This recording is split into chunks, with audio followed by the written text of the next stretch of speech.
तो हर वीक जो है फ्लोरेट कमोडिटीज क्लाइंट को फैसिलिटेट करने के लिए बिक्री वेबिनार अरेंज करते हैं, जिसमें मुख्तलिफ जो सिचुएशंस होती हैं, स्ट्रेटजीज होती हैं, डिस्कशन की जाती है।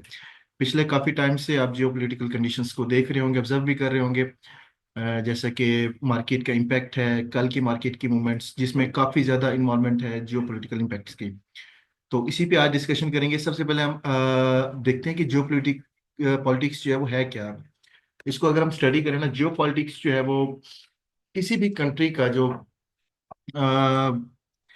कह लें कि जियोग्राफी होती है, उसकी पॉलिटिक्स, उसकी इकोनॉमी, उसकी जियो पॉलिटिक्स में आ जाती है। इसमें उसके ग्लोबल इवेंट्स पे किस तरह वो उसकी पॉलिटिक्स इफेक्ट कर रही है। जैसे कि आप समझ लें कि एक्सटीरियर मिनिस्ट्री कह लें इसको, कि किसी भी कंट्री की एक्सटीरियर मिनिस्ट्री का जो रिलेशनशिप है दूसरे कंट्रीज के साथ वो किस तरह के हैं, उसकी ज्योग्राफी किस तरह की है, उसके सराउंडिंग कंट्रीज की जो बॉर्डर लाइंस हैं वो किस तरह कनेक्टेड हैं। इसको हम जो पॉलिटिक्स में इन्वॉल्व करते हैं। और फॉरेन पॉलिसी जो है वो सबसे ज़्यादा इफेक्ट करती है उसके रिलेशंस, उसकी वॉर सिचुएशन के, उसके किस कंट्री के साथ जो रिलेशंस अच्छे हैं, किस कंट्री के साथ बुरे हैं। जैसे कि अगर हम सिंपली पाकिस्तान की बात करें, तो अगर हम इसके जियो पॉलिटिक्स की बात करें तो इसमें जियो पॉलिटिकल तौर पे एक्टिव जो पॉजिटिव साइड देखी जाए तो आप इसको काउंट करते हैं चाइना। उसके अलावा अगर इसकी नेगेटिव साइड देखी जाए तो आप इसको इंडिया के साथ कंपेयर करते हैं। दोनों में आपको अलग अलग इम्पैक्ट नजर आते हैं। वो इसकी जियो पॉलिटिक्स को डिफाइन करता है कि इसकी जियो पॉलिटिक्स में वर्सटैलिटी और डाइवर्सिफिकेशन कितना है। तो इसके इम्पैक्ट मार्केट में किस तरह से होते हैं, मार्केट अभी हम देखें तो major geopolitical event world में कौन कौन से सामने आए हैं। जैसे कि वार्स होती हैं। अब वार्स जो होती हैं ये जियो पॉलिटिक्स का सबसे मेन जो है आंसर समझ लें इसको। इसमें जो डिफरेंट कंट्रीज की वार होती हैं, जैसे कि अभी यूक्रेन रशिया वार, इसराइल फलस्तीन वार, उसके अलावा युगांडा और बाकी कंट्रीज में भी छोटी छोटी वार जो है वो चल रही होती हैं। उसका जो है मार्केट पे क्या इफेक्ट पड़ता है, मार्केट किस तरह उस पर रिएक्ट करती है। उसके बाद एक और मेजर जो पिछले साल 2023 में एक मेजर वो आया था, जो पॉलिटिकल इफेक्ट आया था, वो था silicon valley and signature bank का कोलैप्स कर जाना, क्रैश कर जाना। जिसमें जिसने मार्केट को काफी ज्यादा मूवमेंट दी थी, जिसमें मार्केट में वोलेटिलिटी भी काफी ज्यादा आई थी। उसके बाद एक और मेजर जियोपॉलिटिकल इम्पैक्ट जो आया था वो आया था यूके का यूरोपियन नेशन से अलग होना। अब ये जो तीन चीजें हैं, इस तरह की कंडीशन जो है इन्होंने मार्केट को बहुत ज्यादा ड्राइव किया है। पिछले एक डेढ़ साल से अगर आप देखें तो ये जो जियो पॉलिटिकल इम्पैक्ट्स हैं यही मार्केट को ड्राइव करते आ रहे हैं। इनमें पहले जो आप स्टार्टअप ले लें तो मार्च में जब यूक्रेन और रशिया वार हुई तो वहां पे भी प्राइस ने एक सडन स्पाइक दिया। प्राइस गैप भी आपने फेस किया था। उसके बाद मार्केट कुछ स्टेबल होने की तरफ आई, तो फिर उसके बाद जो है सिलिकॉन वैली और सिग्नेचर बैंक का कोलैप्स आ गया था, उसने भी मार्केट में एक अच्छा वो इफेक्ट दिया था। अब इन चीजों का किस तरह इफेक्ट होता है, इन चीजों को हम किस तरह एग्जामिन कर सकते हैं कि कौन सी चीज किस चीज पे इफेक्ट करिए, उसके बारे में थोड़ा सा हम स्टडी कर लेते हैं। अब जियो पॉलिटिकल जो इम्पैक्ट होते हैं उनका मार्केट की वोलेटिलिटी पे क्या इफेक्ट होता है। अब जैसे ही कोई इम्पैक्ट होता है, आपने देखा होगा मार्केट में वोलेटिलिटी जो होती है वो काफी ज्यादा बढ़ जाती है। जैसे कि आप कोई छोटा सा इवेंट देख लें, छोटी सी अमेरिकन न्यूज आती है, वो भी एक जियोपॉलिटिकल इम्पैक्ट में काउंट की जाती है। अगर कोई भी इम्पैक्ट आता है मार्केट में, वो एक पॉजिटिव और नेगेटिव दोनों साइड पे शो हो सकता है। जैसे कि मार्केट को वो पॉजिटिव साइड पे लेके जाता है या नेगेटिव साइड पे ले जाता है।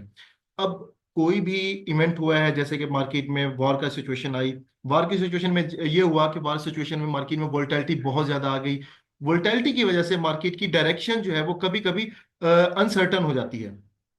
अनसर्टन इसलिए हो जाती है कि पता नहीं होता कि कब तक ये इफेक्ट कंटिन्यू करेगी मार्केट और कब जो है इसका इफेक्ट डाउन हो जाएगा। उसके बाद सबसे इंपॉर्टेंट चीज है sector specific impacts. Sector specific impact क्या होता है।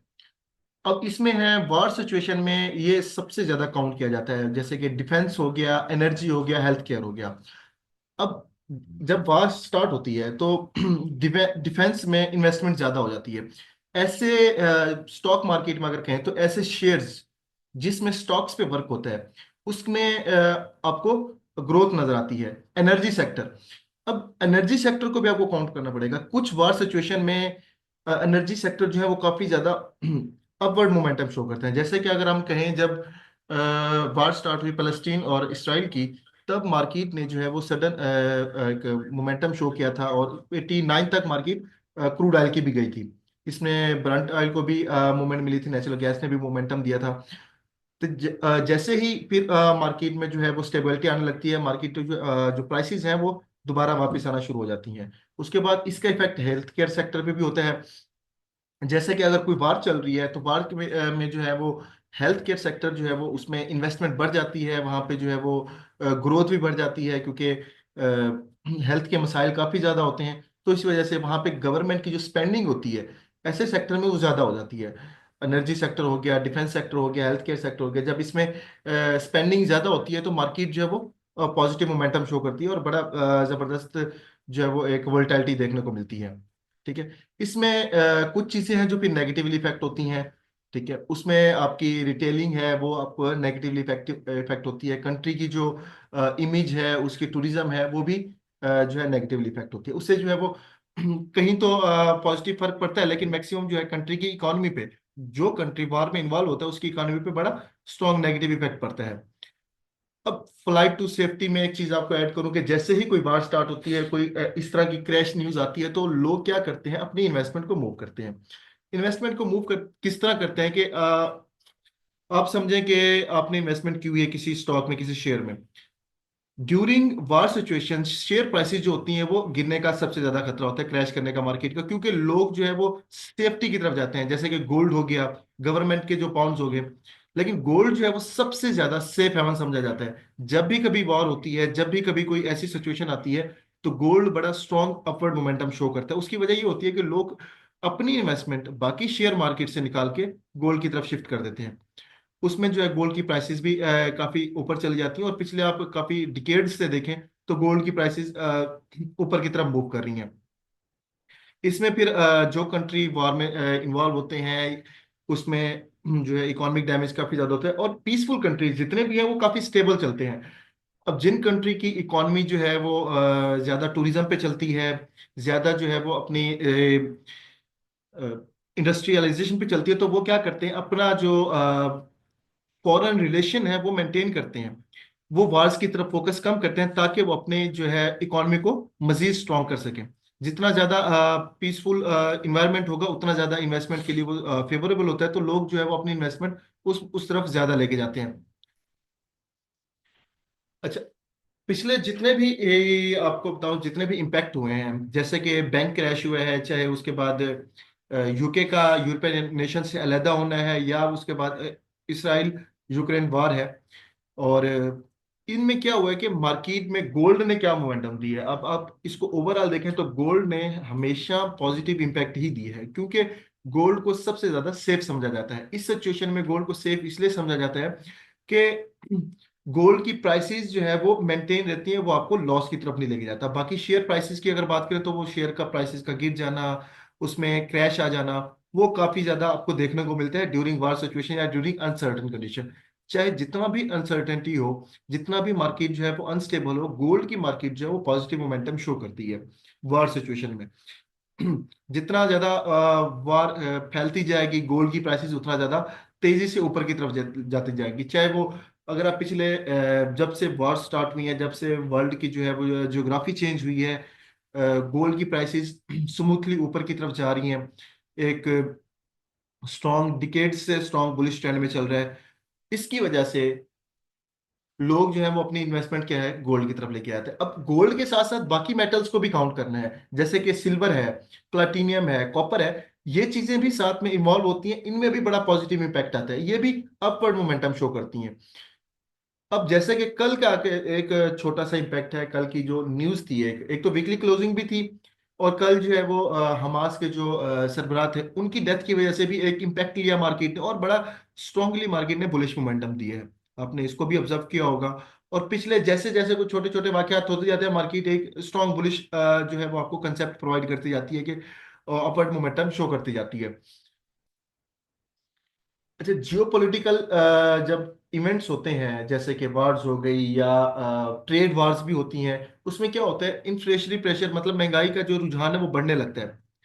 ठीक है, उसकी वजह से क्या होता है, करेंसीज अपनी वैल्यूज वैल्यूज लॉस कर देती हैं। अब करेंसीज की वैल्यू जब गिरती हैं तो क्या करते हैं लोग, अब अगर डॉलर की वैल्यू गिरेगी तो लोग क्या करेंगे, गोल्ड में इन्वेस्ट करेंगे या प्लाटिनियम सिल्वर में, क्योंकि उनकी जो प्राइसेस है वो बढ़ने के चांसेस ज्यादा हैं, उसमें जो है एक अपवर्ड मूवमेंट आपको नजर आ सकती है। तो जियो पॉलिटिक्स इफेक्ट, जो इवेंट्स हैं, ये बड़ा स्ट्रॉन्ग इफेक्ट करते हैं आपके इन मेटल्स पे और आपकी करेंसी वैल्यूज पे। जहाँ जिस ममालिक में अगर आप देख लें, जो वार से दूर है वो सबसे ज्यादा स्ट्रॉन्ग करेंसी रखते हैं, उनकी करेंसी भी स्ट्रॉन्ग है, उनकी जो शेयर वैल्यूज है वो भी स्ट्रॉन्ग है। उसकी वजह ये है कि इन्वेस्टर जो है वो सेफ्टी की तलाश में रहता है, चाहे वो उनको सेफ्टी गोल्ड में मिलती है या सेफ्टी क्या नाम है अपना अगर किसी और प्रोडक्ट में मिलती है, वो क्या करता है, रिस्क को कम से कम करने के लिए सेफ्टी की तरफ मूव ऑन करता है। अब इसके बाद है क्रूड ऑयल। अब क्रूड ऑयल भी एक बहुत ही मेजर हमारे पास कमोडिटी है, जिसमें काफी ज्यादा ट्रेडिंग भी होती है, काफी ज्यादा इस पे वर्क होता है। अब क्रूड ऑयल का जब सबसे बड़ा मसला है वार सिचुएशन में या अनसर्टन सिचुएशन में, वो है इसकी सप्लाई और डिमांड का। ठीक है, अब सप्लाई और डिमांड जैसे जैसे चेंज होती है, इसकी प्राइसेस भी वैसे वैसे चेंज होती जाती हैं। जैसे कि अगर आप बात करें सप्लाई की, अब वार सिचुएशन में सप्लाई क्या होती है, डिस्टर्ब हो जाती है, ट्रेड रूट डिस्टर्ब होते हैं, पॉलिटिकल अनरेस्ट हो जाता है। तो इसकी वजह से क्या होता है, सप्लाई शॉर्ट हो जाती है। जब भी कभी आप ऑब्जर्व करें, जब भी क्रूड की सप्लाई शॉर्ट होने का खतरा हो, तो मार्केट में प्राइस काफी ज्यादा हाई चलती हैं।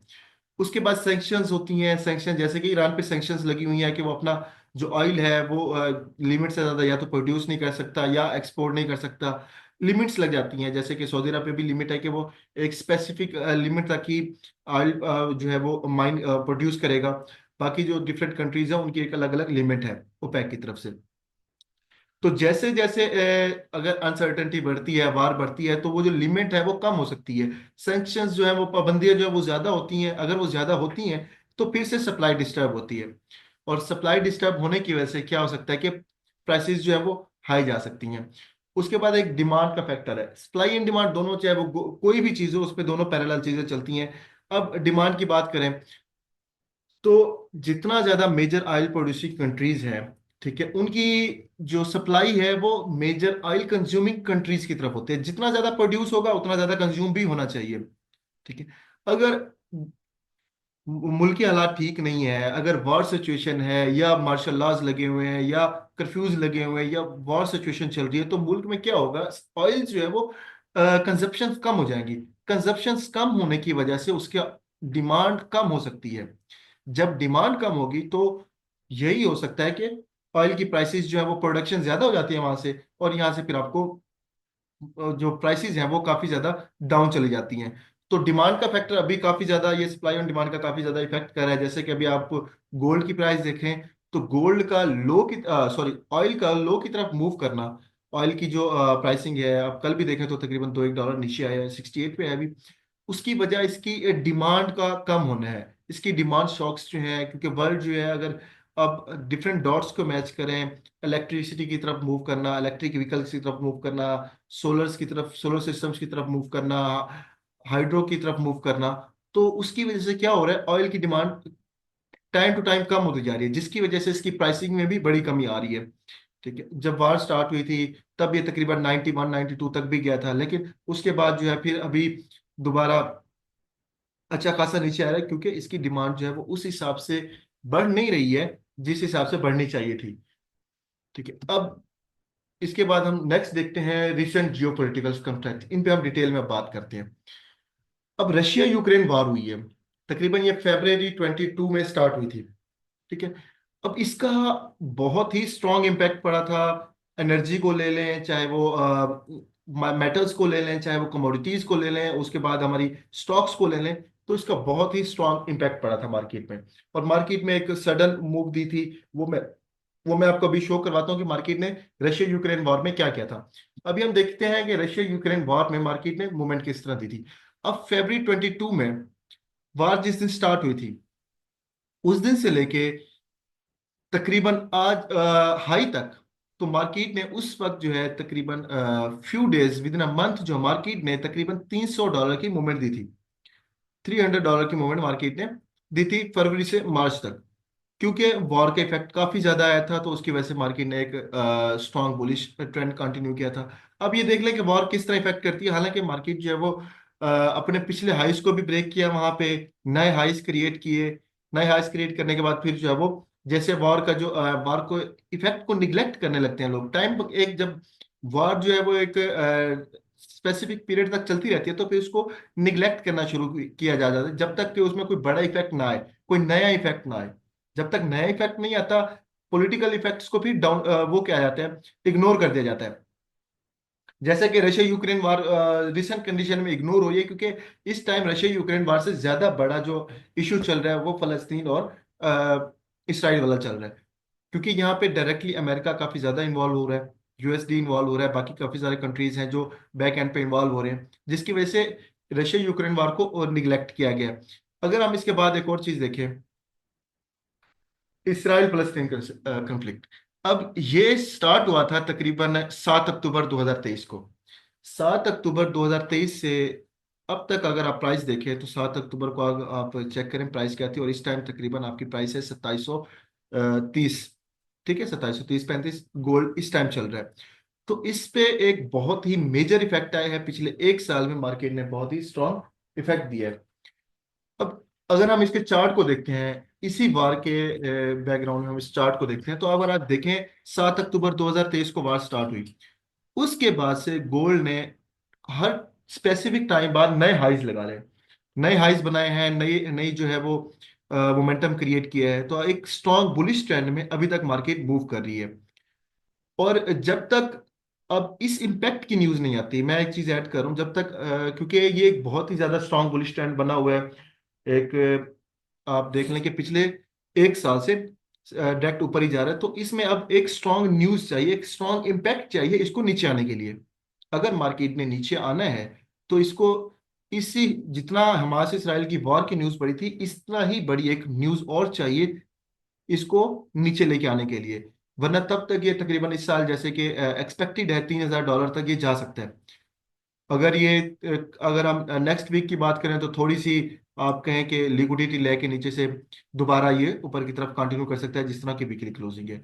तो कहने का मतलब ये है कि वॉर का इफेक्ट आप देखें कि 1800 स्टार्ट होके तकरीबन 2700 पे, $900 की मूवमेंट है एक साल में। तो इस तरह से इसकी एक और अपडेट ये है कि हमास इसराइल वार में डेली कुछ ना कुछ ऐड हो रहा है। जैसे कि कभी लेबनान ऐड हो रहा है, कभी ईरान ऐड हो रहा है। ठीक है, कभी जो है वो बड़ी न्यूज आ जाती है। जैसे कि आज की न्यूज अगर आप बताऊं, तो हजबुल्ला की तरफ से जो ड्रोन अटैक किया गया, उसमें नेतन्याहू के घर को अटैक किया गया है। ठीक है, लेकिन वो वहां पे था नहीं। तो इस तरह की न्यूज़ेस डेली आती रहती हैं, तो डेली आने की वजह से सेंटीमेंट स्ट्रॉन्ग बुलिश होता जाता है। स्ट्रॉन्ग बुलिश होने की वजह से मार्केट दोबारा अपना जो है वो ट्रेंड कंटिन्यू कर लेती है। तो जो है मार्केट जो है वो लो ब्रेक नहीं कर रही है, नए हाई ब्रेक कर रही है, और नए हाई की तरफ जो है मार्केट दोबारा कंटिन्यू कर लेती है अपना सफर। तो इस सिचुएशन में अगर आप ट्रेडिंग करते हैं, तो सबसे इंपॉर्टेंट चीज आपके लिए ये है कि आप मार्केट के ट्रेंड को ऑब्जर्व करें। अगर आपको लो प्राइस मिल रही है, तो आप वहां पे बाय करें। अगर आपको कहीं पे एक अच्छा लेवल मिल रहा है, आपको एक रिजेक्शन कंफर्मेशन मिल रही है, तो वहां पे आप मैक्सिमम जो है स्कैल्पिंग सेल कर सकते हैं। स्कैल्पिंग सेल में शॉर्ट सेलिंग कह सकते हैं कि आप कुछ डॉलर्स की मूवमेंट लें, लेकिन दोबारा फिर आप ट्रेंड के साथ बैठ जाएं। क्योंकि इस टाइम जो ट्रेंड चल रहा है, इसके अगेंस्ट मूव करना काफी ज्यादा रिस्की है, जब तक ये कोई आपको स्ट्रॉन्ग रिजेक्शन नहीं देता। उसके बाद हम थोड़ा सा चार्ट पे भी चले जाते हैं। हम अगर चार्ट को देखें, तो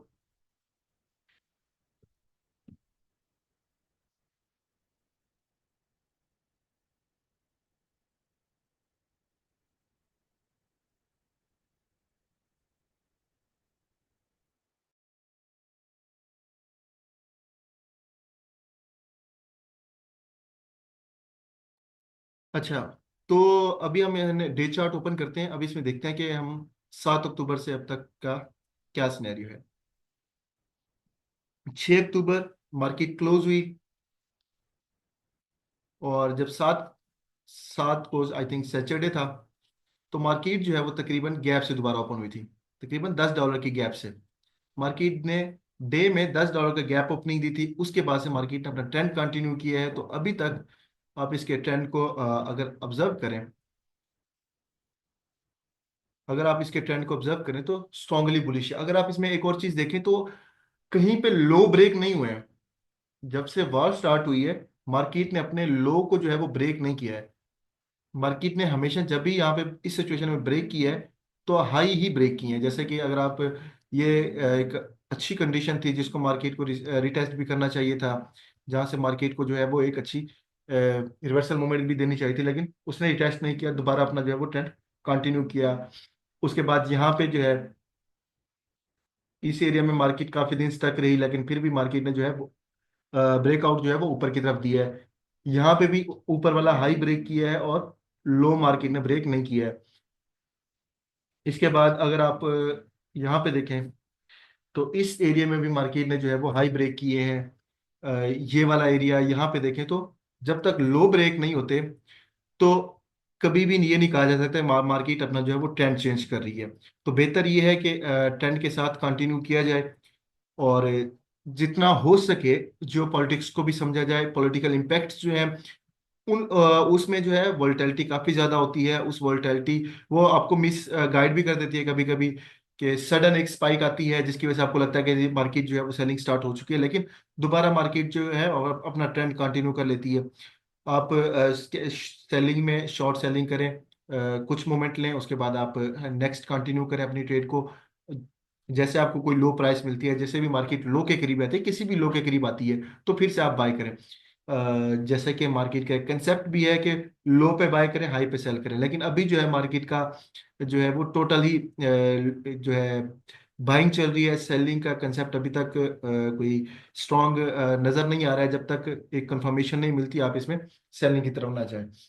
उसके बाद हम यूएस ऑयल को भी देख लेते हैं थोड़ा सा। यूएस ऑयल में किस तरह की मूवमेंट है, किस तरह से यूएस ऑयल जो है वो मूव कर रहे हैं। अगर हम बात करें यहाँ पे भी 7 अक्टूबर का इफेक्ट देखते हैं कि क्या सीन था 7 अक्टूबर को यहाँ पे। तो यहाँ पे भी आपको जो है वो मोमेंटम नजर आएगा। आप यहाँ पे देखें, ये है। हम इसको जूम करते हैं, हम इसको मार्क कर लेते हैं इस कैंडल को। ये हमारी कैंडल है 6 अक्टूबर की। ठीक है। इसके बाद अगर आप देखें, तो मार्केट ने जो है एक ओपनिंग दी थी आपको गैप के साथ। 7-8 तारीख सैटरडे संडे था, मंडे वाले दिन मार्केट ने ओपनिंग दी थी, गैप ओपनिंग दी थी 83 से 84, तकरीबन $1.5 की। मार्केट ने $1.5 का जो है वो यहाँ पे क्रूड ऑयल में गैप दिया था, जिसकी जिसके बाद मार्केट ने एक अच्छा अपना पॉजिटिव ट्रेंड कंटिन्यू किया। लेकिन उसके बाद जो है वो तकरीबन 90 तक प्राइस गई थी। प्राइस उसके बाद प्राइस ने दोबारा से अपनी जो है वो डाउन ट्रेंड कंटिन्यू कर लिया था, क्योंकि उसकी वजह ये थी कि उसका इफेक्ट जो है वो ऑयल प्रोड्यूसिंग कंट्रीज पे नहीं आ रहा था, इसराइल और फलस्तीन वार का। जैसे ही उसमें ईरान इन्वॉल्व हुआ, तो फिर से प्राइस ने जो है अपना अप ट्रेंड शो किया। उस उसके बाद जैसे बात चलती है, क्या नाम है अपना, दोबारा कोई कंट्री इन्वॉल्व होने लगते हैं वॉर में, कोई नई सिचुएशन क्रिएट होती है, तो फिर जो है मार्केट जो है वो एक नया अपना ट्रेंड कंटिन्यू करती है। तो क्रूड में जो है आपको लो प्राइस मिलती है, तो आप बाय भी कर सकते हैं, एक अच्छा बाय कर सकते हैं, क्योंकि आने वाले वक्तों में क्रूड की प्राइसेस जो है वो दोबारा से ऊपर जा सकती हैं, ड्यू टू वार इफेक्ट्स जो कि नज़र आ रहे हैं। और साथ में जो ईरान और इसराइल का आपस में एक तनाव चल रहा है, अगर उसमें कोई पेशरफ्त होती है मजीद, तो उसमें आपको बहुत ही स्ट्रॉन्ग जो है अपॉर्चुनिटी मिल सकती है बाय की, और प्राइसेस जो है वो 80 तक दोबारा जा सकती हैं। तो अच्छा चांसेस हैं कि आप जो है वो लो से बाय की तरफ ही जाए। और गोल्ड की सिचुएशन यही है कि गोल्ड में अभी आप सेलिंग तलाश ना करें तो बेहतर है, जब तक ये आपको कंफर्मेशन नहीं देता। जैसे ही कंफर्मेशन मिलती है कहीं से, जैसे ही कोई अच्छा इंपैक्ट आता है, जैसे ही कोई मार्केट जो है एक साइन शो करती है सेलिंग का, अब $3-4 की मार्केट मूवमेंट दे देती है, लेकिन एक लॉन्ग टर्म मूवमेंट में स्टक होना वो थोड़ी सी जल्दबाजी हो जाएगी अभी। तो बेहतर ये है कि मार्केट जो है एक अच्छी कंफर्मेशन दे, फिर उसके बाद हम सेलिंग में भी एंटर होंगे इंशाल्लाह, और स्ट्रॉन्ग जो है वो अपने ट्रेडिंग को कंटिन्यू स्ट्रांगली ट्रेडिंग को कंटिन्यू करेंगे। अभी अगर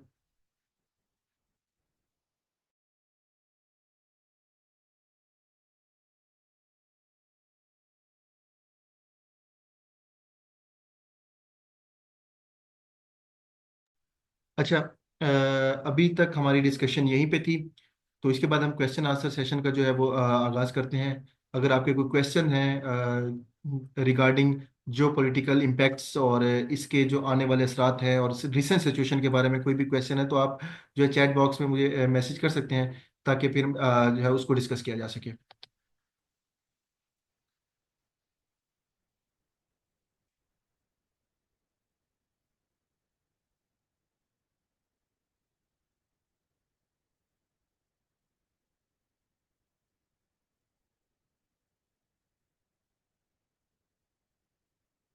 where do you consider oil in this in the coming days? अच्छा, इन कमिंग डेज ऑयल की जो प्राइसिंग है वो सबसे ज्यादा अभी इफेक्ट हो रही है जियोपॉलिटिकल कंडीशन से। जैसे कि रिसेंट वॉर कंडीशंस हैं, रिसेंट सिचुएशंस हैं, उस पे इफेक्ट कर रही है। अगर सिचुएशन मजीद खराब होती है तो ऑयल जो है अच्छा आपको अपवर्ड मोमेंटम दे सकता है। और अभी तकरीबन एक अच्छी लो प्राइस पे, अगर आप ट्रेंड की बात करें तो ट्रेंड में भी जो जिस चैनल में ये चल रहा है वहां पे इसको बाय किया जा सकता है और एक अच्छा अपवर्ड मोमेंटम दे सकता है। और अगर जैसा कि कल जो है या की शहादत की खबर भी आई है, उसका भी इफेक्ट पड़ सकता है।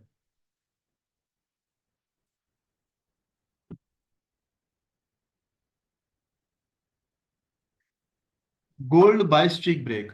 गोल्ड की बाई स्ट्रिक तब तक ब्रेक नहीं होती, मैंने एक चीज आपको मेंशन की है, जब तक हमास और इसराइल के बारे की एक बहुत बड़ी न्यूज थी। इस लेवल की जब तक कोई न्यूज नहीं आती, इस इम्पैक्ट की न्यूज नहीं आती मार्केट में, तब तक गोल्ड जो है वो अपना डाउन ट्रेंड नहीं कंटिन्यू कर सकता, क्योंकि पिछले एक साल से बहुत ही स्ट्रांग बुलिश है और कोई भी लो ब्रेक नहीं हुआ है, सारे हाई ब्रेक हो रहे हैं। तो इसको बड़ी स्ट्रांग इफेक्टिव न्यूज चाहिए।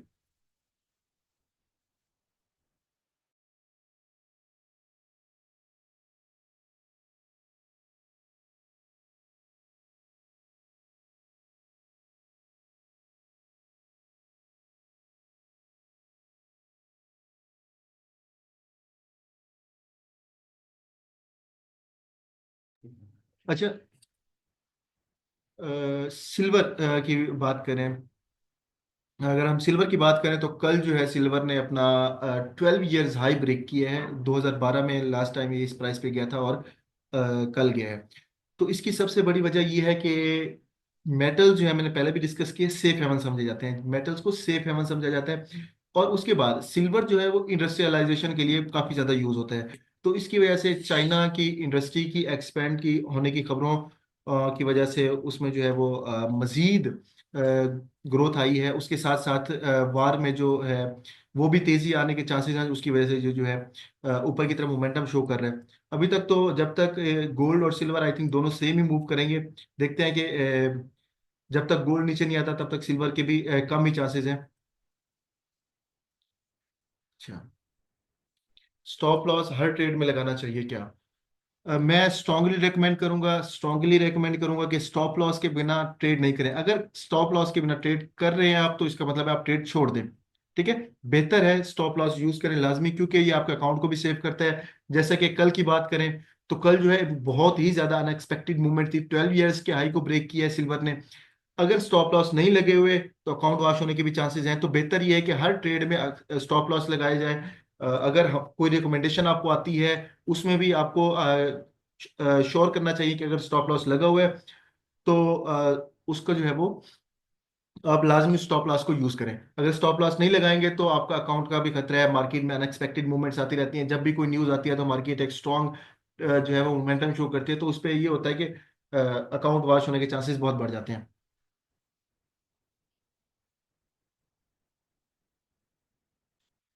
अच्छा, शाहिद भाई ने एक सवाल किया है कि अगर गोल्ड सेव करना है तो इन्वॉल्व इन्वॉल्व ऑयल भी नायाब हो जाता है। अच्छा, गोल्ड और ऑयल का जो है ना वो एक अलग रिलेशन है। गोल्ड जो है वो सेफ हेवन समझा जाता है, उसकी वजह यह है कि वो कभी भी जो है वो यूज किया जा सकता है। ठीक है। ऑयल की वजह यह है कि ऑयल जो है वो सबसे ज्यादा चलता है सप्लाई एंड डिमांड पे। ठीक है। अब अगर डिमांड ही नहीं होगी ऑयल की तो उसको जो है वो सेल कहाँ पे किया जाएगा?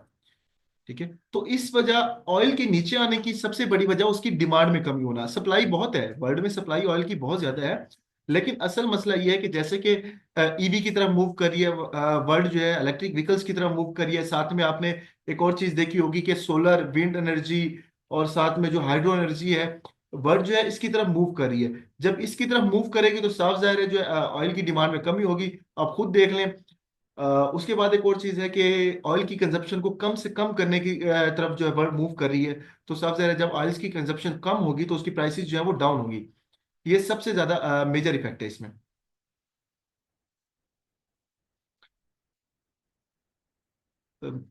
Sector of metal do you suggest invest? अच्छा, सबसे बेस्ट चीज़ है अगर आप इन्वेस्टमेंट करना चाहते हैं तो उसमें आपको ये देखना होगा कि आपकी जो है किस लेवल की इन्वेस्टमेंट है, आपके पास पेयर्स कौन कौन से हैं। ठीक है, आपको जो है वो सजेशन जो है मार्केट में आपके पास डिफरेंट डाइवर्सिफाई अपॉर्चुनिटीज होती हैं। आपके पास अब ऑप्शंस होते हैं ट्रेडिंग में जो है आपके पास आप एक दिन में 10 चीजों में इन्वेस्ट कर सकते हैं। ठीक है, आपने एक ट्रेड ली, गोल्ड की ली, वहां पे आपको प्रॉफिट हुआ, वहां से आप निकले, उसके बाद आपने सिल्वर की ली, वहां पे आपने कुछ रेवेन्यू जनरेट किया, उसके बाद आप किसी और तरफ मूव कर गए, उसके बाद आप इंडस्ट्रीज की तरफ मूव कर गए। तो यहाँ पे अपॉर्चुनिटीज काफी ज्यादा है। यहाँ पे आप ये नहीं कह सकते कि हम एक चीज पे स्टक रहे, इसलिए यहाँ पे आपको डाइवर्सिफिकेशन करनी पड़ती है। कहीं अगर आपको एक चीज पे अगर लॉस हो जाता है तो आपको कवर करने के लिए आपके पास दूसरा ऑप्शन लाजमी होना चाहिए। तो यहाँ पे आपको काफी सारी चीजें अपने माइंड में रखनी होती हैं, आपका माइंड ब्रॉड माइंडेड होना पड़ता है ताकि डाइवर्सिफिकेशन कर सकें। सिल्वर अप ट्रेंड कर रहा है कल से, रीजन सिल्वर की अप ट्रेंड होने की वजह सबसे बड़ी वजह जो वही है, जिसको आप कह लें जियोपॉलिटिकल इफेक्ट्स, साथ में उसकी इंडस्ट्रियल डिमांड सिल्वर की। और अगर पिछले टाइम से देखें तो गोल्ड और सिल्वर हमेशा साथ मूव करते हैं, लेकिन गोल्ड अप मूव करता था लेकिन सिल्वर ने मोमेंटम नहीं दिया था, जो कि उसने कल मोमेंटम दिए है अपना और 12 साल का हाई को ब्रेक किया है। Geopolitical effects also wars technically before it happens. काफी टेक्निकल क्वेश्चन है और काफी अच्छा क्वेश्चन है। Geopolitical effects what? Geopolitical effects जब सडनली शो होते हैं, जब बहुत बड़ा सानिया हो, कोई बहुत बड़ा इंसिडेंट हो, तब आपको टेक्निकली वो अवेयर नहीं करते। लेकिन मैक्सिमम सिचुएशन में ये होता है कि वो आपको रीटेस्ट का मौका देते हैं। जैसे ही कोई मार्केट में बड़ी न्यूज आती है, स्पाइक लगती है, तो वो आपको रीटेस्ट का मौका देती है जहां से आप एंट्री ले सकते हैं। तो टेक्निकली आपको वार्न भी करते हैं, मैक्सिमम टाइम आपको वार्न करते हैं। कभी कभी इंसिडेंट बहुत बड़ा है तो फिर वो आप इग्नोर कर जाते हैं, आप खुद भी इग्नोर कर जाते हैं चीजों को। Every time stop loss hits and move to the desired direction. अच्छा, इसमें एक सवाल काफी दफा मुझसे ये पूछा गया है कि स्टॉप लॉस हिट होता है और फिर मार्केट जो है वो हमारे प्रॉफिट की तरफ चल जाती है, लेकिन पहले उसने स्टॉप लॉस हिट करती है। उसकी वजह ये होती है कि मार्केट में कुछ टर्म्स होती हैं, जिसमें एक टर्म होती है इंड्यूसमेंट। मार्केट जो है वो लेवल्स फाइंड करती है। जैसे कि आपने अगर एसएमसी के बारे में आइडिया हो तो वहां पे एक ऑर्डर ब्लॉक का कंसेप्ट है मार्केट में। जो बड़े इंस्टीट्यूशंस होते हैं, जो बड़े बैंक्स होते हैं, उनके लिमिट्स ऑर्डर्स होते हैं। वो ऑर्डर पिक करने के लिए मार्केट आती है। जैसे ही मार्केट ऑर्डर पिक करने, मैक्सिमम जो रिटेलर्स होते हैं उनके स्टॉप लॉस उस पॉइंट पे होते हैं जहां पे जो इंस्टीट्यूशंस हैं उनके ऑर्डर्स ब्लॉक होते हैं। मार्केट जब इंड्यूसमेंट लेने आती है, मार्केट लिक्विडिटी लेने आती है, तो क्या होता है कि वो स्टॉप लॉस को भी हिट कर देती है। तो बेहतर ये है कि स्टॉप लॉस को थोड़ा सा बफर जोन दे के रखा जाए।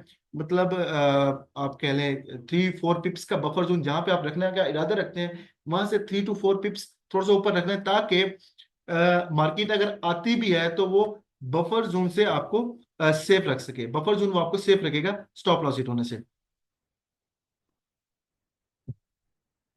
कितनी इन्वेस्टमेंट से स्टार्ट करना चाहिए? सर, मार्केट इतना बड़ी है, आप खुद देखें, मार्केट इतना बड़ी है कि यहाँ पे आप जितना इन्वेस्ट कर सकते हैं उतना कम है। ठीक है, इसमें आपको अपॉर्चुनिटी ग्रैब करनी होती है। जितना आपके पास इन्वेस्टमेंट अच्छी है उतना ज्यादा आपके पास प्रॉफिट के चांसेस हैं। अगर आपके पास इन्वेस्टमेंट कम है, उसमें ये होगा कि आपके पास मेहनत आपको ज्यादा करनी पड़ेगी लेकिन रेवेन्यू आपको थोड़ा होगा। जैसे कि मैं आपको एग्जांपल देता हूं, अगर आपने 10 आउंस बाय किया हुआ है, अगर 10 आउंस बाय किया हुआ है तो आपको 10 आउंस की मूवमेंट पे आपको मिलता है $100। ठीक है, अगर वहीं पे आपने $100 बाय किया हुआ है और मार्केट ने सेम $10 की मूवमेंट दी है, दोनों तरफ आपने मूवमेंट सेम कैच करनी है। $10 की मूवमेंट कैच करते हैं 100 आउंस पे, वहां पे आपको $1000 का प्रॉफिट होता है। तो मूवमेंट आपने सेम कैच की, अपने एक्सपीरियंस अपना वही लगाया, मेहनत सेम लगी, लेकिन इन्वेस्टमेंट बड़ी थी। तो क्या हुआ, आपको $1000 का प्रॉफिट हुआ। वहां पे इन्वेस्टमेंट छोटी थी, वहां पे आपको $100 का प्रॉफिट हुआ। तो ये इन्वेस्टमेंट, इसमें एक और फैक्टर है डाइवर्सिफिकेशन का। डाइवर्सिफिकेशन में यह है कि आपके पास इन्वेस्टमेंट अच्छी है तो आप क्या करते हैं, अपनी इन्वेस्टमेंट को डाइवर्सिफाई कर देते हैं। 30 30% आपकी टोटल इन्वेस्टमेंट में से 10% आप ऑयल में लगा देते हैं, 10% आप करेंसीज में लगा देते हैं, 10% आप मेटल्स में लगा लेते हैं, तो आपकी जो इन्वेस्टमेंट है वो डाइवर्सिफाई होती है। अगर कोई एक ट्रेड भी लॉस में चले जाते हैं तो बाकी ट्रेड जो क्या है उसको प्रोटेक्ट कर लेती हैं, वो आपको ज्यादा लॉस नहीं होने जाती, आपके लॉस को कवर कर देती हैं। इमरान भाई का सवाल है डे ट्रेड। अच्छा, डे ट्रेडिंग और होल्ड। डे ट्रेडिंग क्या होती है? इंटरडे ट्रेडिंग एक ऐसा कंसेप्ट है जिसमें जो है स्कैल्पिंग का कंसेप्ट भी शामिल हो जाता है। इसमें ये होता है कि आप $2 $3 की मूवमेंट करें, कैच करें, उसके बाद आप एग्जिट हो जाएं। लॉन्ग ट्रेड लेने के लिए, लॉन्ग टर्म ट्रेड जो होती है उसके लिए आपको इन्वेस्टमेंट भी बड़ी चाहिए होती है, और साथ में आपको लॉट्स भी बड़ी चाहिए होती हैं आपको, क्योंकि वहां पे रिस्क एंड रिवार्ड रेशियो जो है वो ज्यादा हो जाता है। तो अगर आप दो लॉन्ग टाइम ट्रेड करना चाहते हैं तो फिर आपको आपकी इन्वेस्टमेंट जो है वो काफ़ी बड़ी करनी होगी। अगर आपकी शॉर्ट टाइम ट्रेडिंग करना चाहते हैं तो फिर आप जो है वो आप जो है 20 आउंस 30 आउंस से जो है $3 4 की मूवमेंट कैच करके आप एग्जिट कर सकते हैं। इस तरह सेफ रह जाते हैं।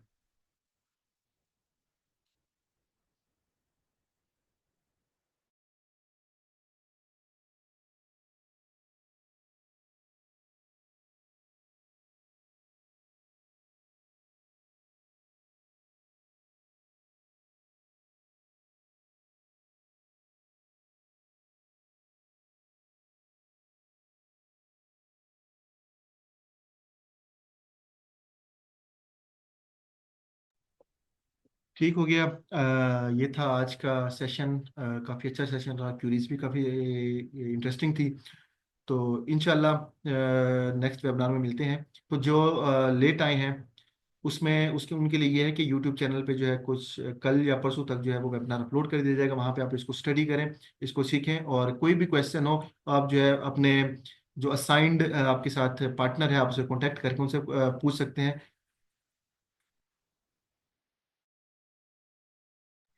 और उसमें ये है कि आपके पास यूट्यूब चैनल पे प्रीवियस वेबिनार भी काफ़ी ज़्यादा अपलोड हो चुके हैं, तो वो अभी आप स्टडी करें, उनको भी ऑब्जर्व करें, आपकी नॉलेज में काफ़ी ज़्यादा इजाफा होगा।